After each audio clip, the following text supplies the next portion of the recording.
Hey guys, welcome back to CA Dreams YouTube channel. So this is the lecture number 8 in Hindi. So we have already discussed till auditor's remuneration and now we have to start with the topic removal of auditors. So अभी तक जो मैंने आपको बताया है वो अभी तक टेन्योर के बारे में हम लोगों ने डिस्कस किया था एंड कूलिंग पीरियड के बारे में डिस्कस किया था. Now what is this removal of auditor? तो किसी को रिमूव करना दैट मीन्स किसी को हम हटा रहे हैं, राइट?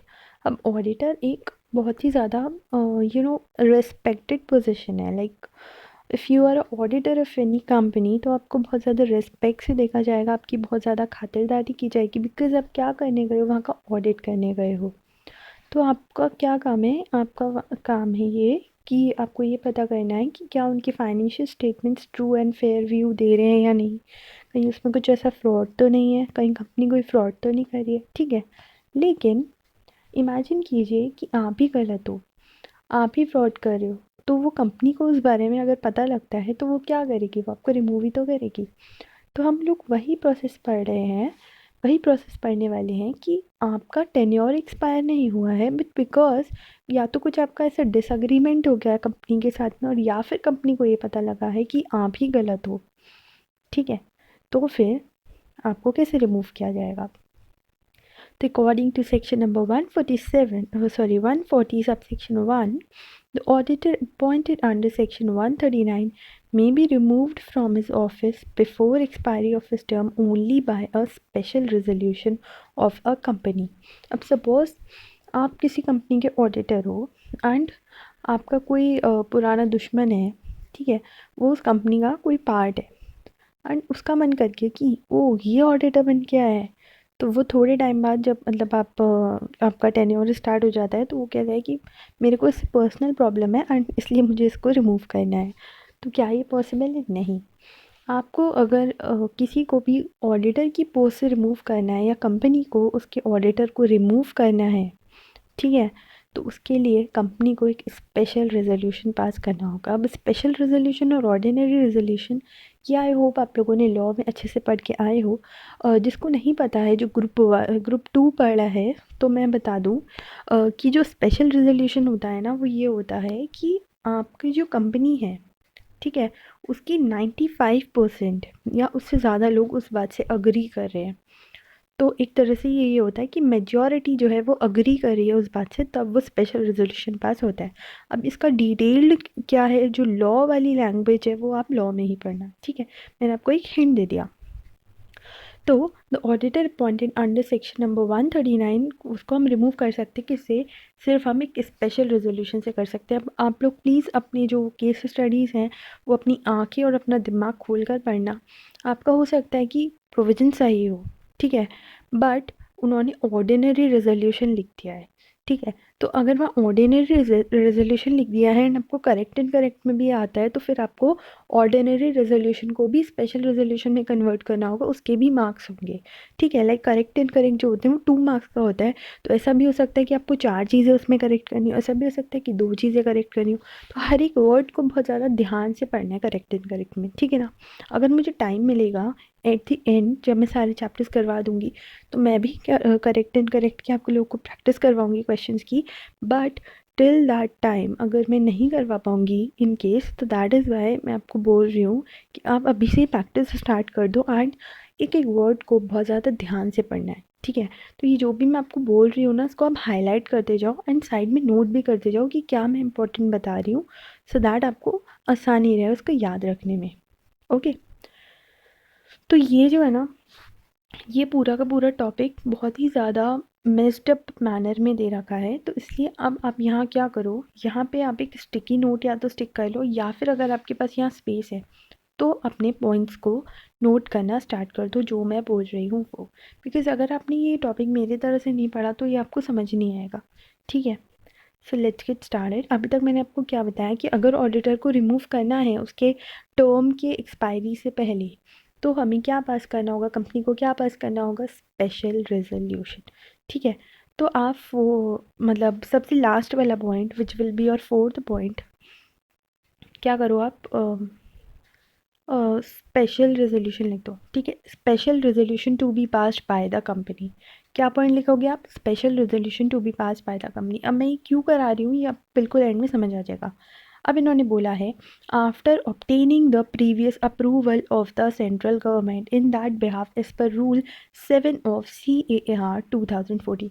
अब इस रूल को भी आप हाईलाइट कर लो because you have to learn the rule number of this, ठीक है। और साथ में आप क्या करो, आप देखो इन्होंने यहाँ क्या बोला, स्पेशल रेजोल्यूशन तो आपको कंपनी में पास करना है, लेकिन कब पास करना है? जब आपको सेंट्रल गवर्नमेंट से अप्रूवल मिल जाएगा, ठीक है। तो ये वाला जो मैंने पॉइंट आपको लिखवाया था स्पेशल रेजोल्यूशन, उससे पहले आप लिख दो government approval, CG, central government approval, ठीक है। तो आपके 2 पॉइंट मैंने लिखवा दिए और ये रूल 7 और स्पेशल रेजोल्यूशन को हाईलाइट कर लेना, ठीक है। अब उसके बाद में ये लोग क्या बोल रहे हैं, अभी तक हम लोगों ने 2 बातें पढ़ी, स्पेशल रेजोल्यूशन चाहिए और स्पेशल रेजोल्यूशन से भी पहले हमें क्या चाहिए? सेंट्रल गवर्नमेंट का अप्रूवल, ठीक है। अब सेंट्रल गवर्नमेंट का अप्रूवल को सेंट्रल गवर्नमेंट आपके घर आकर या आपकी कंपनी में आकर तो आपको अप्रूवल देगी नहीं, कुछ उसके लिए भी प्रोसेस होगा। तो उससे पहले का क्या प्रोसेस है, हम लोग वो डिस्कस करते हैं। तो the application to the central government for removal of auditor shall be made in form number ADT2। अब बिकॉज अब कंपनी खुद अप्रोच करेगी सेंट्रल गवर्नमेंट को कि सेंट्रल गवर्नमेंट जी हमें इस XYZ फर्म को, ऑडिट फर्म को, या mister X as an auditor अगर है तो उसको हमें रिमूव करना है। तो उसके लिए आप गवर्नमेंट को एक क्या भेजोगे? एप्लीकेशन भेजोगे। जब आप एप्लीकेशन भेजोगे तभी तो आपको अप्रूवल मिलेगा ना। तो वही चीज़ ये बोल रहे हैं कि आपको एप्लीकेशन भेजनी है सेंट्रल गवर्नमेंट को, क्योंकि आपको ऑडिटर को रिमूव करना है ना। तो अब सेंट्रल गवर्नमेंट को आप कोई नॉर्मल A4 साइज पेपर पे एप्लीकेशन तो भेजोगे नहीं, आपको किस में भेजना होगा? एक फॉर्म नंबर ADT2 में आपको एप्लीकेशन लिख के भेजनी होगी गवर्नमेंट को, और साथ में उसके क्या जाएगा? पैसा, क्या जाएगी? Fees. So shall be accompanied with fees as provided for this purpose under the company's registration offices and fees rules 2014। हर काम के लिए पैसा चाहिए। So that is why अगर आपको गवर्नमेंट को एप्लीकेशन भी भेजनी है उसके साथ में भी आपको एक फ़ीस भेजनी होगी, ठीक है। तो यहाँ पे आप लिख दो इसे पहले वाले पॉइंट, थोड़ी स्पेस छोड़ के यहाँ लिखना एप्लीकेशन टू CG, यहाँ पे मेरे पास स्पेस नहीं है इसलिए मैं डिक्टेट कर रही हूँ। यहाँ लिखो application to CG in form number ADT2 with prescribed fees, ठीक है, या फिर with fees as per companies rule 2014 with accompanied fees, accompanied with fees लिख दो, ठीक है। Application to CG in form number ADT2 with accompanied with fees, ठीक है। तो ये आपका हो गया फर्स्ट पॉइंट। फिर इसके बाद में इन्होंने क्या बोला, the application shall be made to the central government within 30 days of the board resolution passed, of the resolution passed by board. अब इन्होंने फिर एक पॉइंट और ऐड कर दिया, इन्होंने क्या बोला, एप्लीकेशन जो होगी ना सेंट्रल गवर्नमेंट को जो हम भेजेंगे वो हम कब भेजेंगे? 30 दिन के अंदर, जब हमें बोर्ड रेजोल्यूशन पास हो जाएगा।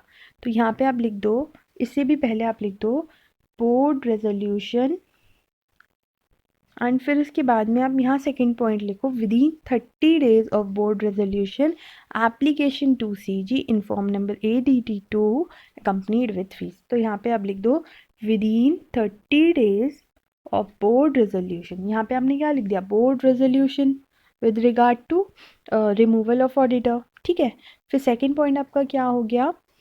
within 30 days of board resolution application to central government in form number ADT2 accompanied with fees, ठीक है।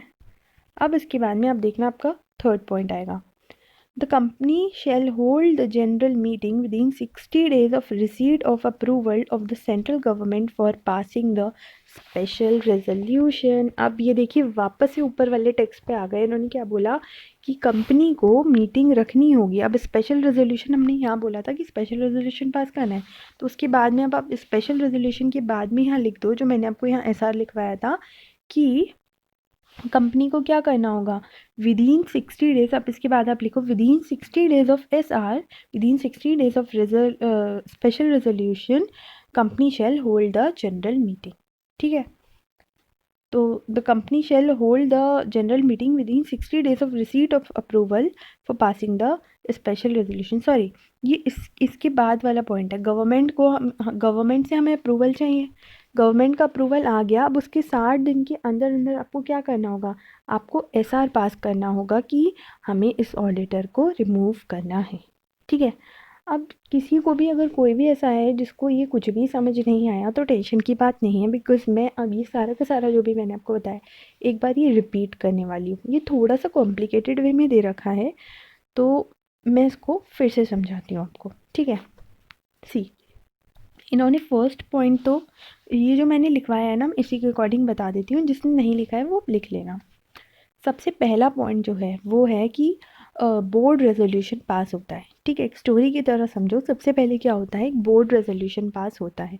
सबसे पहले क्या होता है, बोर्ड रेजोल्यूशन पास होता है। ठीक है, फिर इसके बाद में क्या होता है ना, जब बोर्ड रेजोल्यूशन पास हो जाता है उसके 30 दिन के अंदर अंदर हमें गवर्नमेंट को, सेंट्रल गवर्नमेंट को एप्लीकेशन देनी होती है। फर्स्ट पॉइंट हमारा क्या है, याद हो जाएगा आप लोगों को ये टॉपिक। ठीक है, बोर्ड रेजोल्यूशन पास होता है, उसके 30 दिन के अंदर अंदर जब बोर्ड रेजोल्यूशन पास हो जाता है हमें सेंट्रल गवर्नमेंट को एप्लीकेशन भेजनी होती है। सेंट्रल गवर्नमेंट को हम एप्लीकेशन किस में भेजते हैं, फॉर्म नंबर ADD2 में, विद accompanied with fees। और वो जो फीस होती है वो as per companies registration offices and fees rule 2014 होती है। ठीक है, तभी फिर क्या होता है, हम लोग एप्लीकेशन भेज देते हैं सेंट्रल गवर्नमेंट को, एंड फिर सेंट्रल गवर्नमेंट से हमें अप्रूवल आ जाता है। तो सेंट्रल गवर्नमेंट से जब हमें अप्रूवल आ जाता है ना, तो उसकी 60 डेज़ के अंदर अंदर फिर हमें स्पेशल रेजोल्यूशन पास करना होता है कि हमें इस ऑडिटर को रिमूव करना है। Simple. So in this way आपके 4 पॉइंट में पूरा का पूरा टॉपिक हो गया। फर्स्ट टॉपिक क्या है, बोर्ड रेजोल्यूशन। सेकेंड पॉइंट क्या है, within 30 days of board resolution passed we have to make an application to CG in form number 882 accompanied with fees. फिर थर्ड पॉइंट आपका क्या है, जब आपको गवर्नमेंट का receival, government within 60 days of receipt of approval of central government you have to conduct the general meeting, and उस general meeting में fourth point आपका क्या है, special resolution is to be passed to for the removal of the auditor. तो ये 4 point में आपका पूरा का पूरा टॉपिक हो गया, राइट। जिसको अभी भी समझ नहीं आया ना, वो इसको रिवाइंड करके देखो, फिर से देखो, आपको पक्का समझ में आएगा। ठीक है, तो अब मैं आगे बढ़ी हूँ बिकॉज मैंने इसमें बहुत देर लगा दी, थोड़ा सा कॉम्प्लिकेटेड था। एज सच कॉम्प्लिकेटेड नहीं था, बस ये था कि जो बुक है, जो राइटर है, उन्होंने इसको थोड़ा सा मेस्ड अप वे में दे रखा है। अगर इसको ये लाइन वाइज देते तो थोड़ा ईजी रहता हमारे लिए समझने में, बट नो प्रॉब्लम, मैंने आप लोगों को ये जो लाइन वाइज है लिखवा दिया। ऑल्दो मेरा बहुत ज़्यादा खिचड़ी लग रहा है because I don't have space, and मेरे पास ऐसा प्रॉपर सेटअप भी नहीं है कि मैं प्रॉपर पेन से लिख सकूँ। I record in mobile only, तो मेरे पास इतना स्पेस नहीं है। तो आई होप आप मैनेज कर लोगे। ठीक है, आप इस वीडियो को स्पीड स्लो करके रिवाइंड करके लिखो, पॉइंट्स ज़रूर नोट करना, अदरवाइज़ आपको ये टॉपिक समझने में दिक्कत हो सकती है। ठीक है, ओके, तो अब मैं आगे बढ़ती हूँ। तो it is important to note that before taking any action for removal before expiry of the term, the auditor concerned shall be given a reasonable opportunity of being heard।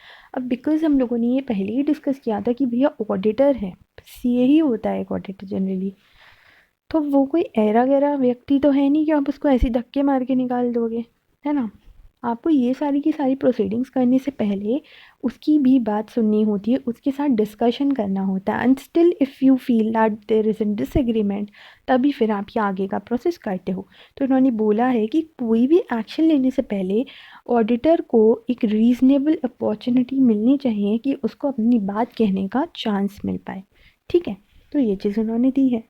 अब हम लोग जो पढ़ने वाले ग्रीन बॉक्स में, वो है direction of tribunal. What is a tribunal, ये एक टाइप ऑफ कोर्ट है जहाँ पे डिसीजंस लिए जाते हैं। ठीक है, तो अभी तक हम लोगों ने ये पढ़ा था कि कंपनी को रिमूव करना था ऑडिटर को। अब हम लोग ये पढ़ेंगे कि अगर ट्रिब्यूनल ने ही हमें ऑर्डर दिया है, ऑर्डर दिया है कि इस व्यक्ति को अब से ऑडिटर नहीं बनाना है, इसको रिमूव कर दो। ठीक है, तो direction by tribunal in case auditor acted in a fraudulent manner. अब कोर्ट क्यों आपको डायरेक्ट करेगा कि इस पर्सन को रिमूव कर दो ऑडिटर की पोस्ट से, जब उसको ये लगेगा कि ये इंसान जो ऑडिटर बन के आया है यही गलत है, ये एक्ट कर रहा है किसी फ्रॉडलेंट मैनर में, तभी तो आपको ट्रिब्यूनल डायरेक्ट करेगा। मतलब कोई ना कोई सॉलिड रीज़न तो होगा ही ना। तो सबसे बड़ा रीज़न क्या है? फ्रॉड ही है। ठीक है, तो यहाँ ये देखो, ये जो ऊपर वाला पॉइंट हमने डिस्कस किया, यहाँ ज़रूरी नहीं है कि ऑडिटर गलत ही हो, ये भी हो सकता है कि कंपनी के साथ कोई डिसएग्रीमेंट हुआ है। बट ये जो हम ग्रीन वाला टॉपिक पढ़ रहे हैं, ग्रीन वाला जो हम पढ़ने वाले हैं, तो उसमें ये है कि ट्रिब्यूनल ने डायरेक्ट किया है। अब ट्रिब्यूनल ने डायरेक्ट किया है कंपनी को कि इस ऑडिटर को रिमूव करो, तो ज़रूर ऑडिटर में की ही गलती है, या फिर ट्रिब्यूनल को कुछ ऐसा पता लगा है कि ऑडिटर गलत मैनर में एक्ट कर रहा है। ठीक है, तो as per subsection 5 of section 140, so 140 section subsection 5, the tribunal either suo motu, what is suo motu? it is अपनी मर्जी, सॉरी it is खुद से। ठीक है, इसका मतलब है खुद से, अगर ट्रिब्यूनल को खुद से, या फिर और an application made to it by the central government, या फिर एप्लीकेशन आई है सेंट्रल गवर्नमेंट की तरफ से, किसके पास में? कोर्ट के पास में, ट्रिब्यूनल के पास में, या फिर किसी और पर्सन की एप्लीकेशन आई है। ठीक है, कौन कौन? या तो ट्रिब्यूनल को खुद से पता लगा है, सेंट्रल गवर्नमेंट ने एप्लीकेशन भेजी, या फिर कि और पर्सन ने आके उसको बोला गया है। इफ़ इट इज़ सेटिस्फाइड, और ट्रिब्यूनल सेटिस्फाइड भी है, उसको एक तो पता लगा है और साथ में वो सेटिस्फाइड भी है कि ऑडिटर ने, ठीक है, जो ऑडिटर है कंपनी का, उसने या तो डायरेक्टली या इनडायरेक्टली फ्रॉडलेंट मैनर में एक्ट किया है, या फिर एबेटेड और कॉल्यूडेड इन फ्रॉड, या फिर वो किसी फ्रॉड से रिलेटेड है। ठीक है, और in relation to the company और इट्स डायरेक्टर्स और ऑफिसर्स, मतलब फ्रॉडलेंट सिर्फ ज़रूरी नहीं सिर्फ कंपनी के लिए ही हो, डायरेक्टर्स के साथ में भी अगर, या फिर अगर किसी ऑफिसर के साथ में भी उसने फ्रॉड किया है, तो इट में बाय ऑर्डर, तो वो ऑर्डर करके कंपनी को ये डायरेक्ट कर सकता है कि अपने ऑडिटर को आप चेंज कर लो। ठीक है, अगर उसको ऐसा कुछ पता लगा है तो वो क्या कर सकता है? कंपनी को ये ऑर्डर पास कर सकता है कि आप अपने ऑडिटर को चेंज कर लीजिए। अब इन्होंने सेकेंड वाला बोला है कि अगर, तो ये जो डायरेक्ट वाला होता है ना, डायरेक्ट करता है वो कंपनी को कि अपने ऑडिटर को आप चेंज कर लो, ये दो केसेस में होता है जनरली। एक तो जब उसको खुद से पता लगता है ट्रिब्यूनल को, एक किसी पर्सन कंसर्न ने उसको बताया होता है। लेकिन अगर सीजी की एप्लीकेशन आई है कोर्ट के पास में, सेंट्रल गवर्नमेंट की एप्लीकेशन आई है, तो दैट मीन्स ज़रूर कुछ बहुत ही बड़ी वजह है, तभी सेंट्रल गवर्नमेंट का इन्वॉल्वमेंट हुआ है, राइट। तो अगर ऐसा हुआ है ना, अगर सेंट्रल गवर्नमेंट ने एप्लीकेशन दी है, तो फिर ट्रिब्यूनल झट से एक्शन लेता है, फट से एक्शन लेता है। कोई इन्वेस्टिगेशन वगैरह ऐसा बहुत लॉन्ग प्रोसीडिंग की नीड नहीं होती है, फट से वो एक्शन लेता है। और वो क्या बोलता है? Within 15 days of the receipt of such application, जब सीजी की एप्लीकेशन आए हुए 15 दिन हो गए होते हैं, मतलब उस 15 दिन के अंदर अंदर, एप्लीकेशन आने के 15 दिन के अंदर अंदर, वो एक फट से ऑर्डर देता है कंपनी को कि कंपनी अब से ये आपका ऑडिटर नहीं रहेगा, और आपका न्यू ऑडिटर कौन अपॉइंट करेगा? Central government. हम लोगों ने क्या बोला था अभी ऊपर? बोला था direct the company to change its auditor, लेकिन यहाँ क्या बोल रहे हैं? अगर सीजी ने एप्लीकेशन दिया है तो सीजी ही दूसरा जो ऑडिटर है वो अपॉइंट करेगी। और ये 15 डेज बहुत इंपॉर्टेंट है, आपके MCQ में पूछ सकते हैं आपसे, आपको कंफ्यूज करेंगे 30, 60, 15 ऐसे करके। ठीक है, तो do not get confuse, it is 15 and ऊपर 30 है और 60 है। एंड इस पेज के ऊपर बड़ा बड़ा लिख लो L। Now what is this L? L is, जब भी कोई लिमिट हो, जब भी नंबर ऑफ डेज हो, आपको वहाँ बड़ा बड़ा लिखना है L, सो दैट एग्ज़ाम वाले दिन भी सेंटर पे जाने से पहले ही सारे L वाले पेज देख कर जाओ।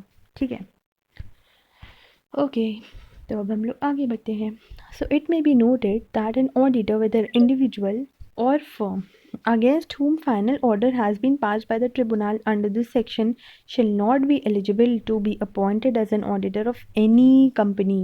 जिसके खिलाफ भी ट्रिब्यूनल ने ऑर्डर पास ऐसा कर दिया है, वो किसी भी कंपनी का, ऐसा नहीं कि सिर्फ उसी कंपनी का, किसी भी कंपनी का 5 साल तक ऑडिटर नहीं बन सकता है, जिस दिन से वो डेट ऑफ ऑर्डर, मतलब the date of order passing the order, उस डेट से वो 5 साल तक ही can not be the auditor of any company. ठीक है, एंड द ऑडिटर जो होगा वो लायबल भी होगा सेक्शन नंबर 447 के तहत। इन्होंने एक चीज़ और क्लियर करी है कि सपोज ऑडिट फर्म है, तो ऑडिट फर्म में सारे के सारे पार्टनर्स पे ये लायबिलिटी इक्वली पैनलाइज हो जाएगी।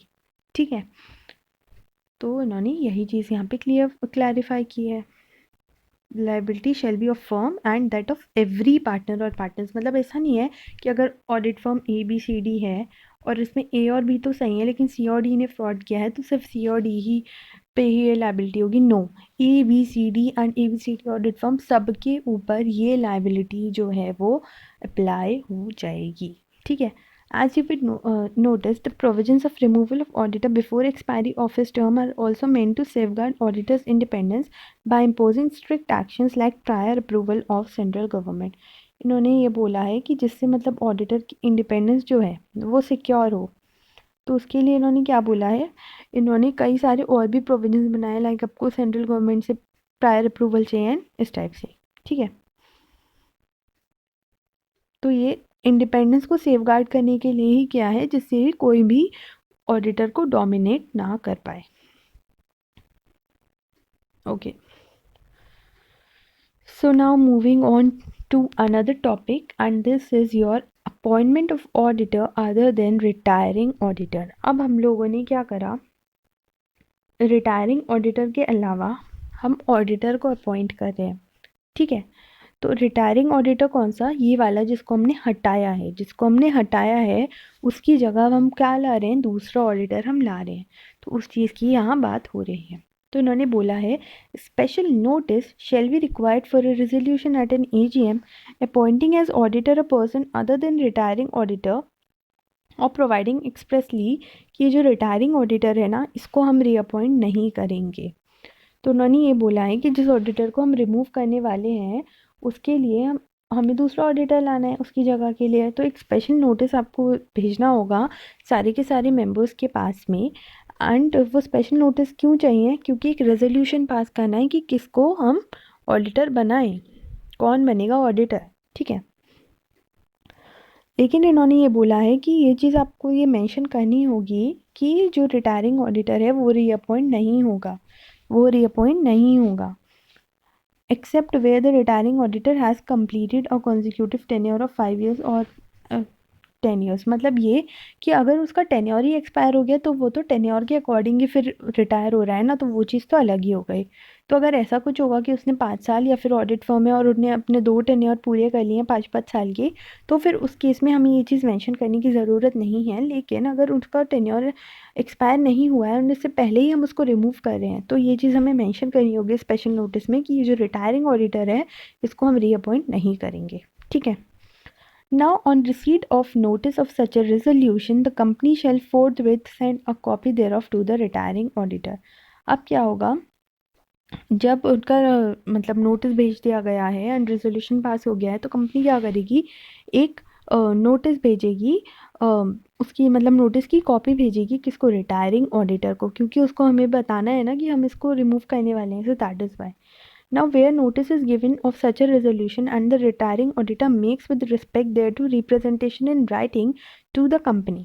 अब देखो आप हो ऑडिटर, ठीक है, प्लीज़ बुरा मत मानना है, चलो आपको नहीं ले रहे, मिस्टर एक्स को हम ले रहे हैं, मिस्टर एक्स को हमें हटाना है ऑडिटर की पोस्ट से। अब आपने क्या किया, आपको पता है आपने सब प्रोसीडिंग्स कर ली हैं, अपने सेंट्रल गवर्नमेंट से अप्रूवल सब ले लिया। ठीक है, अब आपको क्या करना है, उसको आपने रीज़नेबल अपॉर्चुनिटी दी थी। ठीक है, लेकिन अब आपको क्या करना है, उसको हटाना है।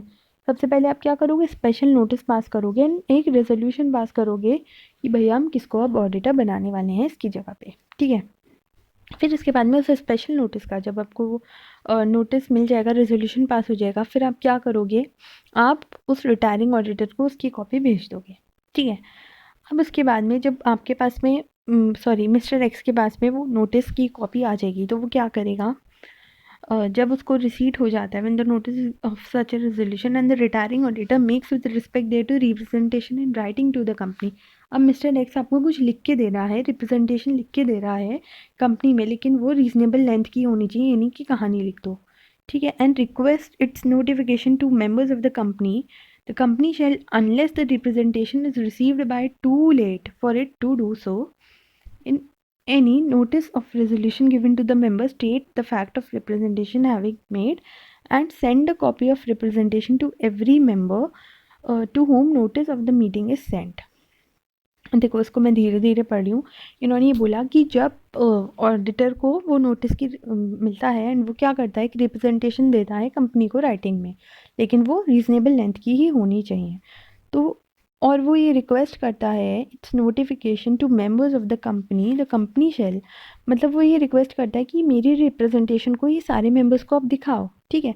तो कंपनी क्या करेगी कि अगर वो ज़्यादा, लेकिन वो टाइम से मिलना चाहिए, अगर लेट है तो नहीं हम देंगे किसी मेंबर को, तो unless it is receive too late वो क्या करेगी कंपनी, उसकी जो रिप्रेजेंटेशन दी है एक्स ने, कंपनी को जो रिप्रेजेंटेशन दी है वो कंपनी क्या करेगी, in any notice of the resolution given to the member state the fact of representation having made, और उस रिप्रेजेंटेशन में उसको क्या लिखना होगा कि रिप्रेजेंटेशन वो क्यों कर रहा है, and send a copy of representation to every member of the company to whom notice of meeting is send. तो मतलब वो जो ऑडिटर है ना, वो जो रिप्रेजेंटेशन देगा सबसे पहले तो वो फैक्ट लिखेगा कि वो रिप्रेजेंटेशन क्यों दे रहा है, और फिर जब वो रिप्रेजेंटेशन देगा तो हम रिप्रेजेंटेशन जो कंपनी होगी वो उन सारे ही मेंबर्स को देगी जिन जिनको स्पेशल नोटिस गया था, ठीक है, whether before or after the receipt of the representation of the company, and if a copy of the representation is not sent as aforesaid because it was received too late or because of the company's default। अब अभी तक हम लोगों ने क्या बोला कि जो रिप्रेजेंटेशन मिलेगी रिटायरिंग ऑडिटर की तरफ से हम सारे मेंबर्स को भेजेंगे जिन जिनको स्पेशल नोटिस दिया था, लेकिन अगर वो ऊपर इन्होंने बोला था कि अगर लेट हो जाएगी तो कंपनी नहीं भेजेगी। तो अगर ऐसा कुछ हुआ है कि कंपनी की डिफ़ॉल्ट की वजह से वो रिप्रेजेंटेशन सारे मेंबर्स तक नहीं पहुंच पाई है, और या फिर वो बहुत लेट हो गई थी इसलिए नहीं मेंबर्स तक पहुंच पाई, तो ऑडिटर क्या करेगा, तो auditor may without prejudice to his right to be heard orally require that the representation shall be read out at the meeting. तो ऑडिटर बोलेगा कि ठीक है कोई बात नहीं है, आप क्या करो मेरी रिप्रेजेंटेशन को मीटिंग में पढ़ लो।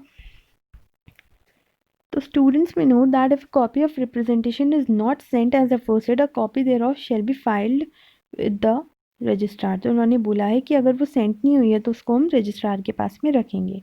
curtailing right of the auditor regarding circulation of copy of representation in case of appointment other than retiring auditor, if the tribunal is satisfied on application either of the company or any other aggrieved person that the rights conferred by section number 140 subsection 4 are being abused by the auditor, then the copy of representation may not be sent and the representation need not be read out। अब इन्होंने बोला है कि अगर tribunal ही satisfied है कि जो auditor है वो फ्रॉड है या फिर उसने अपने राइट्स को ही अब्यूज़ किया है, तो फिर ऐसी कोई रिप्रेजेंटेशन की नीड ही नहीं है। एंड अगर वो कोई देगा भी तो उसकी कोई नीड नहीं है कि उसका अपडेट करे, बिकॉज उसने अपने राइट्स को अब्यूज़ किया है, गलत फ़ायदा उठाया है, तो फिर ये चीज़ और ट्रिब्यूनल के डायरेक्शंस पे ही हम कर रहे हैं तो इसकी कोई नीड नहीं है। लेकिन ये जो प्रोसेस हमने डिस्कस किया ये सिर्फ तब है जब कोई डिसएग्रीमेंट हुआ है कंपनी एंड ऑडिटर के बीच में, एंड हम एक तरह से रीज़नेबल अपॉर्चुनिटी दे रहे हैं ऑडिटर को कि अपनी बात वो फिर से कह पाए। तो हम लोगों ने इसमें क्या डिस्कस किया, स्पेशल नोटिस जाएगा रेजोल्यूशन पास करने के लिए, ठीक है, और साथ में फिर जब नोटिस मिलेगा तो कंपनी उस नोटिस की कॉपी रिटायरिंग ऑडिटर को भेजेगी। तो रिटायरिंग ऑडिटर क्या देगा, रिप्रेजेंटेशन देगा और बोलेगा कि मेरी इस रिप्रेजेंटेशन को आप सारे के सारे मेंबर्स तक पहुंचा दो जिन जिनको भी आपने स्पेशल नोटिस दिया था। कंपनी जो है वो उसकी नोटिस को पहुंचा देगी, उसकी रिप्रेजेंटेशन को दे देगी मेंबर्स को, अगर उसने उसको टाइम पे दिया होगा एंड उसको ज़्यादा लेट नहीं मिली होगी, ठीक है। और इन केस ये होता है कि कंपनी डिफ़ॉल्ट कर जाती है, नहीं दे पाती है रिप्रेजेंटेशन किसी भी रीज़न की वजह से, या फिर बहुत लेट हो जाता है ऑडिटर ही रिप्रेजेंटेशन देने में, तो ऑडिटर क्या करेगा, कंपनी से रिक्वेस्ट करेगा कि ठीक है कोई बात नहीं है, अगर आप नहीं पहुंचा पाए हो आप मेरी इस रिप्रेजेंटेशन को मीटिंग में पढ़ दो, एंड फिर मीटिंग में जो भी डिसीजन होगा वो फुल एंड फाइनल डिसीजन होगा। लेकिन इन्होंने ये बोला है कि अगर ट्रिब्यूनल ये सेटिस्फाइड है कि ऑडिटर ने ही अपने जो मतलब उसकी पावर्स हैं उसको अब्यूज़ किया है, तो उस केस में ऐसी कोई रिप्रेजेंटेशन की नीड ही नहीं है, एंड अगर कोई मिलेगी भी तो उसको मीटिंग में पढ़ने की कोई नीड नहीं है, ठीक है। तो इन्होंने बस ये बोला है। तो आई होप कि आपको ये समझ में आया हो, ठीक है। तो अब हम लोग ये वाला जो टॉपिक है नेक्स्ट वीडियो से डिस्कस करेंगे। ज़्यादा नहीं बचा है आपका, आई गेस हिंदी में अब मेरे को तीन तीन चार वीडियोस लगेंगी, तीन मिनिमम एंड चार मैक्सिमम, एंड ये आपका पूरा का पूरा विद कारो कंप्लीट हो जाएगा। ठीक है, तो कारो मेरी कोशिश रहेगी एक ही वीडियो में करा दूँ, बट फिर भी मुझे लग रहा है 2 वीडियोस मुझे कवर करनी पड़ जाएंगी कारो में।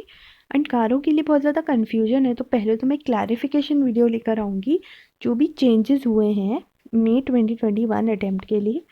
ठीक है, फिर उसके बाद में मैं कारो वाला पार्ट कवर करूँगी, बट उससे पहले मैं ड्यूटीज़ तक करा दूँगी, फिर मैं क्लैरिफिकेशन वीडियो लाऊंगी अगर कोई चेंजेस हुए होंगे, सो दैट जन 2021 वाले and May 2021 and onward students, like if you are appearing for November 2021, May 2022 and आप स्टिल मेरी वीडियो को देख रहे हो, सो दैट आपको पता लग पाए कि मतलब क्या अप्लीकेबिलिटी है और क्या नहीं है, तो मैं उस चीज़ को फिर अच्छे से क्लियर कर दूँगी। ठीक है, मैं ऑफकोर्स फर्दर अटेम्प्ट्स के लिए तो नहीं मतलब कह सकती, बिकॉज यू नेवर नो कि क्या अमेंडमेंट्स आ जाएँ, बट हाँ मई 2021 के लिए एंड जनवरी 2021 के लिए मैं ज़रूर आपको क्लियर कर दूँगी सब कुछ। ठीक है, तो आई होप कि मेरी वीडियो से आपको हेल्प मिल रही हो, and if they are really benefiting you then please do share. अगर आप लोग शेयर करोगे एंड कमेंट करोगे तो मुझे बहुत अच्छा लगेगा, I will feel motivated to make more videos. So ending this video here, and अगर कोई भी डाउट्स हो then please feel free to ask. Thank you guys.